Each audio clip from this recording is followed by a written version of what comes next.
या योजना अंतर्गत अपात्र लोकांना घर मिळू शकते काय?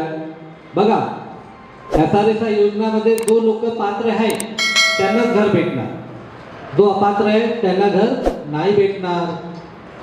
मी प्रत्येक वेळेला हे 30 प्रश्न येणार ना, 30 प्रश्न मध्ये फक्त तुम्हाला 2 गोष्टी येणार, पात्रता पात्रता पात्रता। त्या तुमचं मेन विषय काय आहे? पात्रता।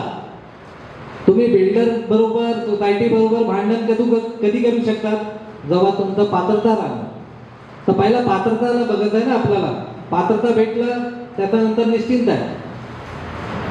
पात्रता भेटलं तर घर पण भेटेल, आपल्याला भाडं पण भेटेल आणि आमचं प्रोजेक्ट कंप्लीट होणार। त्यामध्ये काय भांडण पण करायचं असेल तर आपण करू शकतो, पण पात्रता तर मेन आहे। तर या योजनेअंतर्गत जेव्हा आपण पात्र राहणार तेव्हाच घर भेटणार, पात्र नाही आहे तर घर नाही भेटणार। जेव्हा तुम्ही पात्र होऊन जाणार तेव्हाच आपल्याला घर भेटेल आणि तेव्हापासून आपलं भाडं स्टार्ट होईल, जेव्हापासून आपलं पात्रता झालं।